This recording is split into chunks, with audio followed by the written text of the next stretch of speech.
Hello everyone, I am back. My name is James. This is the James Makes Clothes channel, and I took a little bit of a hiatus. In case you were wondering where I was, I had moved to a new city and my machines all gotten put into storage. But I'm back in a new situation and we are revamping this sewing channel. I missed everyone. I saw how well my last videos went over, and so it really motivated me to start this again. I have been missing sewing. So in light of that, I have a new sewing machine. It's a little more relatable to everyone, I'm sure. We call this a domestic machine. This one I had purchased about, I think in 2008. And it is a quilting machine. It is by Pfaff. It has a lot of little bells and whistles on it. I treated myself at the time. It works really well for light to medium weight fabrics. I like to sew denim and corduroy, so that should be very interesting when I do those videos. You'll see those eventually. We're gonna say a little prayer when we do that. But in today's video, I'm going to go over the basics of a machine. I'm gonna walk you through what I do when I'm approaching a brand new sewing machine, or for this video, for yourself, you're probably a beginner. Maybe you have a new sewing machine. Maybe someone has given you a sewing machine. So we're gonna go over all the super basics, like the troubleshooting, what tools you need, what to do with the different stitches, like what the different stitches do if that's an option for you. How to thread your machine. We're gonna do what types of threads you need, all the little things. On my machine, mine has a little bit more bells and whistles, like I said, but you'll get the basics. First, we're gonna start off with your setup. My setup here is a 4-foot table. So the working table that I have is a 4-foot by 2-foot. It's the same working surface as an industrial machine, and I've just put my sewing machine on top here. And I got a few lights. I got this light, it's turned off because, let's see what happens if I turn it on. Well, it looks a little, I think the lighting for the video is better like this. So this is my work surface. I've got a little sort of plastic shelf sort of right here that I keep things on like that. And there's little drawers that I put crap in. Right now I have some hair stuff in it. You need if you don't have an area that you can properly put a 4-foot table in, the kitchen table is perfectly fine. But you do need a size of a surface. You want your surface area to be able to accommodate a garment that you're sewing if it's kind of big. You don't really want it hanging off the edge of your table when you're working. It can be a little hard. So we got our table, we got our lights. You want to make sure you have some nice lighting situation. The light on your sewing machine sometimes isn't good enough. Now, I keep a little pair of snips here for the threads, and these are just for cutting my threads on my machine. So I keep these close to the machine. I've got a tape measure, and this is just a little compact one in case I need to make sure that my hem is consistent as I'm sewing it. I'll keep my little tape measure here and measure as I go in case I'm folding something and sewing. We call that shortcuts. In case I'm taking a shortcut and not pressing things.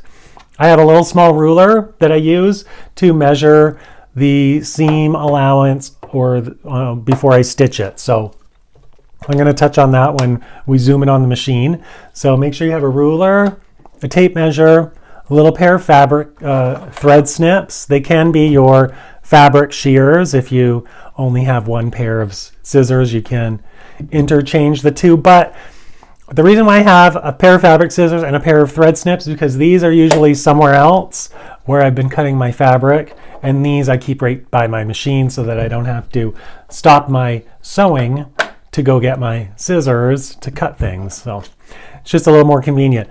Make sure you have a seam ripper, especially if you're new at sewing. This is going to be your best friend. So get one this one is small, but they come in a larger size as well. So I like to have the small and the large one for different reasons.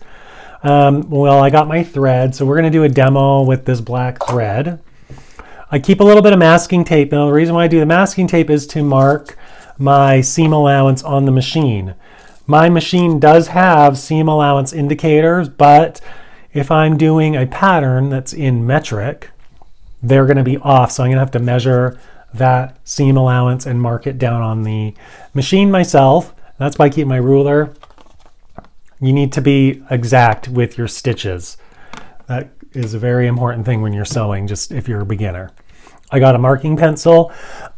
Usually I use a Bic, like a mechanical pencil as well, to mark fabric, but I use this to mark pockets or things on the right side of the fabric that I can just rub off. Typically when I'm tracing out a pattern, I use a 2B pencil because I like a really fine line to cut on. Because sometimes when you're cutting out patterns, if you're off by a millimeter or two, that will affect the way you sew your pattern together. So your pattern cutting can be off if your marking is too thick. So make sure you get something that you can sharpen, and a mechanical pencil with a 2B lead really helps for marking fabric. I got my pen cushion here. You want to keep something close to your machine so that you can shove those pins in it. We never put pins in our mouth when we're sewing. It's such a bad habit to do. No, you don't want to swallow a pin. I was watching Drag Race and some contestant was talking about their pin swallowing story. I was horrified, so we don't want to go there. Okay, so all the supplies, I hope you wrote all those down. It was kind of just a laundry list. I'm guessing you probably already have some sewing supplies by now, but I just wanted to go over the super basics just to stitch, not to cut out anything, just to sew with. So we're gonna thread this machine, and I'm gonna zoom in for you all. Stay tuned. Everyone, here's my workstation, and here's my lovely machine. I've got my sample fabric that I'm going to use to stitch the demo, just some scrap, scissors. And we have the plugins on the side, right? There's usually two, sometimes they are together and you just plug them in as one unit, but I have two little separate ones. So this one is for the gas pedal and this one's for the power. So we're gonna just turn this baby on. Oh, sorry for the shaking. Makes a little bit of noises. I have no idea how this is gonna sew. So just bear with me. All right, so this one, you can see it's a little bit more fancy. It's a quilting one. That's why it cost the amount that it did. Here's my stitch, lines, indications, and all those things. These are the different stitches that it can do. These are pretty much all decorative, and these are practical. So we're gonna go through these stitches here. So these are all the basically practical stitches that my machine can do, and we have, they're just indicated by whichever one you need to do. So these are all stitches for woven fabrics. These are for stretch fabrics because of the zigzag. Then you have basting stitches here, also stretch. I'm not really sure what this honeycomb one is, but I'm assuming it's probably for elastics or something very stretchy like lingerie. Same with these ones here because they crisscross back on each other. I think they're for ultra stretch. This is a hemming stitch right here. So for hemming any type of sort of dress pant, you would use this stitch here. Jeans, you typically just use this straight stitch, but on business office attire, you use this. We're gonna see that in the future in a video. These are basically overlocker stitches. So my machine, not all machines do this, but they do these sort of fake serger stitches so that you can give a serged finish to your garment. So I still prefer a serger. It doesn't replace the serger, but it does help with the fraying threads. This is an embroidery stitch here. You can see it kind of looks like those chain stitches or whatever that you do on embroidery. Yeah, we haven't really used these. I'm assuming it's some sort of hemming thread. Yeah, this would probably show in my instruction book, which I have no idea where it is. And this, I'm assuming, is some sort of overlock stitch. I'm gonna assume that these are a cluster of different types of overlocker stitches. If you don't have a serger, these are all your finishing stitches just to make the seam covered. These are all my buttonholes. Okay, buttonholes are the worst to do. I hate to say it. They are a struggle, but we are gonna make it through these buttonholes one day. And this right here is to sew on the button. It's only for 2-hole buttons, but you can do 4. These are eyelet, or they're no, it's an eyelet stitch. Okay, so if you want to do eyelets around a neckline or something, that would be your stitch. And we haven't really, these are tacking stitches. So a bar tack, you find those on belt loops and on fly front zippers on jeans, this especially, but these are all tacking, so they secure. And so you would use an X like on a handle or something like that. Now these are all decorative quilting stitches. We're not going to get into that because those are just fun. They have no really use for anything. Okay, you can see I don't have a presser foot on my machine, so we're going to do that. I'm going to grab one here. These presser foots all have various uses, but we want to make sure we can do one that has, see how there's an extra width in here? That means I can do a zigzag stitch with this presser foot. If I use this presser foot, see how it only has that little hole? If I use this presser foot and do a zigzag stitch, it's gonna ruin my thing. This is only for straight stitches and things like that. If it's a tack and it does this, you're gonna break your needle on it. You wanna use a presser foot that is a little more all-purpose when you're first beginning, and it usually has this extra width in the middle, so you can do zigzag stitches. So for this one, this is the basic presser foot I'm gonna use. I like that it's clear so I can see what's going on underneath. You can see my finger.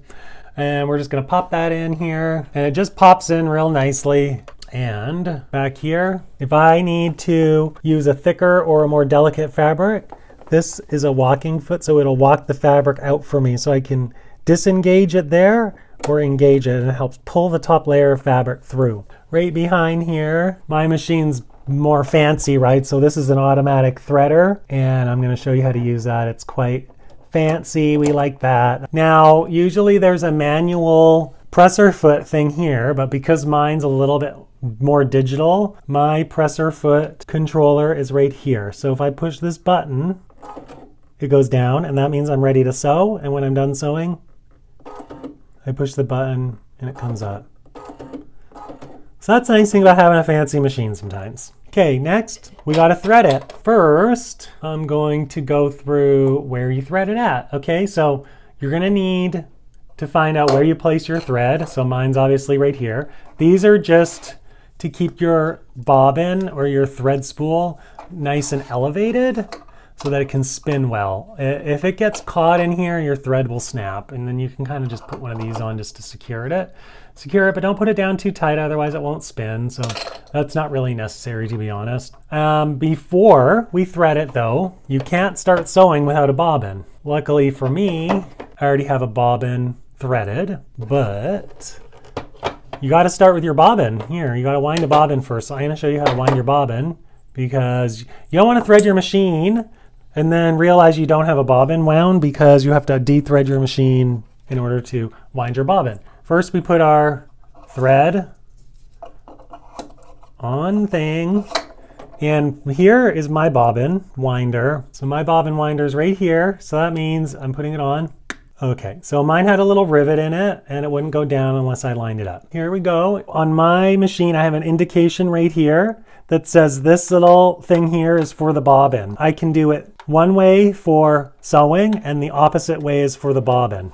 This bobbin needs some tension, right? So I slide it in there, slide it in here, pull it around, and I see I have a little guide right in here. Okay, so I've run it through the guides. That's really important. And then we're going to put it on our bobbin. So this bobbin has a little hole. Okay, so this bobbin has a little hole I just pulled the thread through. Okay, so this bobbin has a hole. There you go.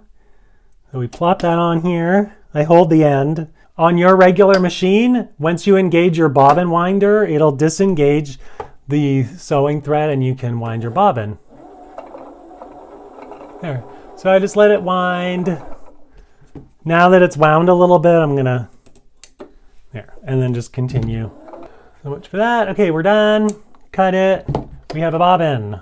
So on my machine, if you don't have an instruction book and you're looking at your machine, basically it's an intuitive process. Most domestic machines are threaded the same way. They usually have, most domestic machines they'll be threaded and you'll thread them in a similar way. Okay. Usually where you have your thread, there's a guide that you slide your thread under or through, and that helps direct the thread to this tension. So there's usually a tension spot as well. So mine's right here, but yours might look a little bit different. And then once you find these tension spots, you wrap it through the second tension spot, and then you have this thing that, okay, you can't really see it, but right in here, there's a little arm that lifts the thread, and that's what does the sewing. So on most machines, you pull it through. There's usually a circular tension thing in this area. If you have an older machine, it'll be right here. You pull the thread through that, and then it links on the arm here. So there's a lifting arm. Mine's hidden. I apologize. And then that's my machine threaded. So there's a guide point, first tension point. There's usually a tension point down here that has a spring. Okay, and when you need to adjust the tension, it's going to be right there, especially on industrial machines. And then you have your lifting arm, and then you pull it through, and there's usually another guide down here that allows you to guide the thread, or allows the thread to be guided into the needle properly. And now, all of these are really important steps, because if you're sewing and your machine isn't sewing properly, it's most likely the way you've threaded it. And you want to make sure all these guides have been looked at, and you have your thread going through it. So the guide in here. Okay, now I brought my little instant threader down, and look how, there. So that's my machine threaded, lucky me. It does it automatically.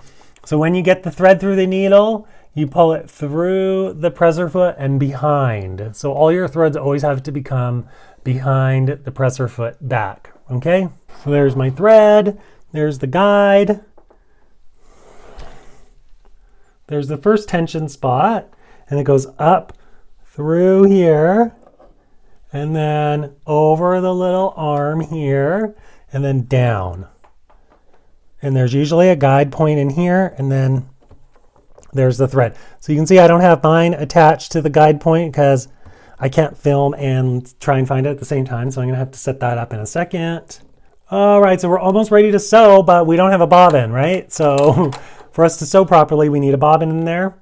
Now, I just have a little half a bobbin that I demoed with, but I have a full wound bobbin, okay? My bobbin is a top drop in. So most FAF machines, you drop the bobbin in this way. There's always an indication of which way the thread has to be fed through the bobbin.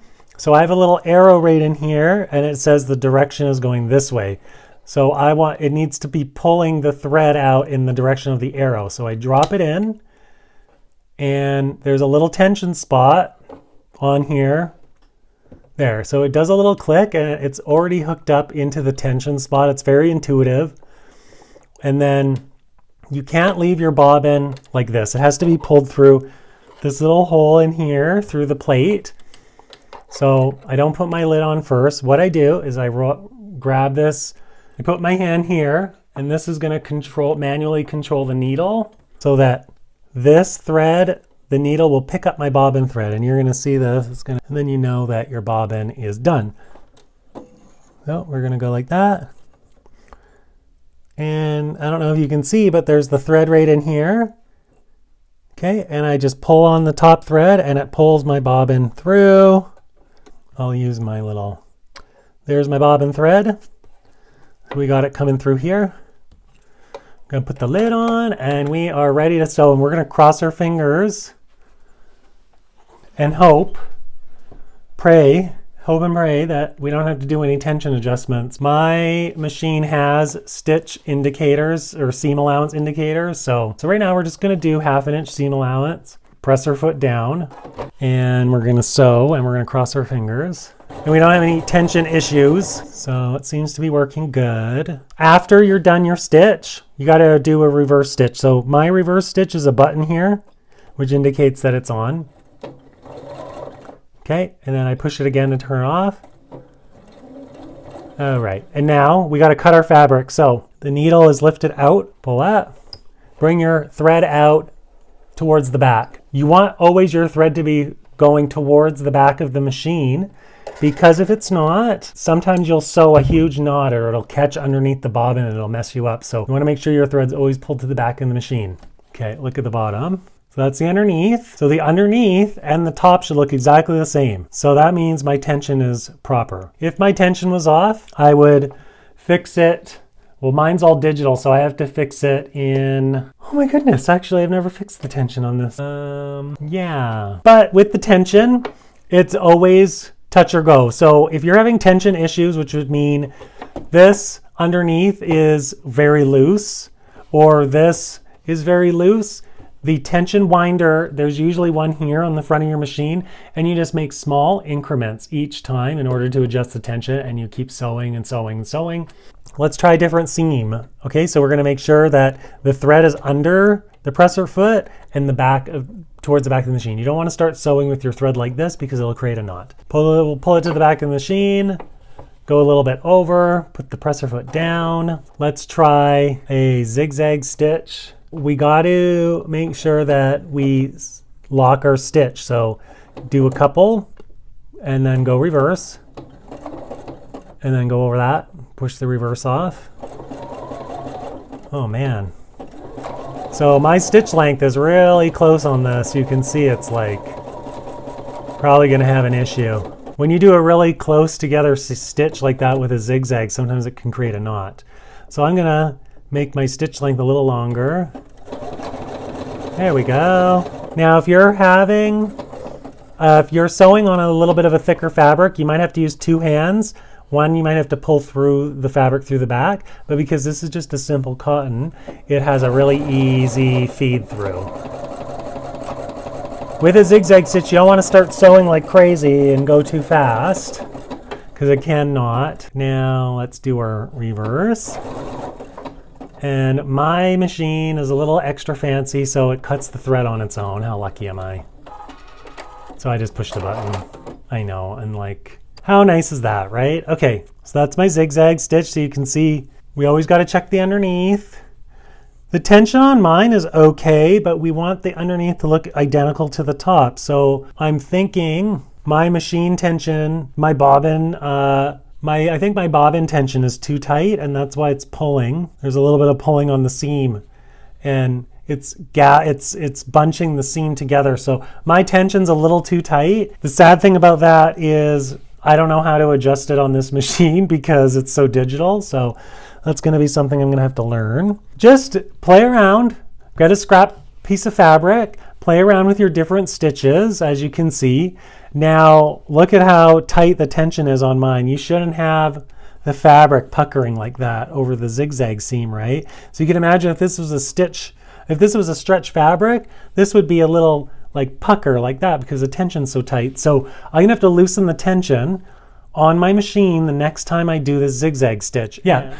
So that's so thanks for watching my video. We're gonna end it there today. A little bit of advice for new sewing machine people is play around with your machine. Give yourself space to play and experiment. Because the more you experiment and the more you test your machine's capabilities, the easier your sewing projects will be. Tension and I think the two most important things about sewing, troubleshooting if you're having issues, is tension and threading your machine. Tension, if you have an instruction book for your machine, please make sure you put it in a safe space because they are very handy to have. Now, a lot of old sewing machines don't have instruction books, but you can find digital versions of them if you just Google search online and you can download them. I have found instructional books for industrial sewing machines from the 50s. There's so much stuff online, it's crazy. So my project that I'm going to do is a fabric takeout box, and I hope you are all around to watch that. I'm going to do like a little sew with me video.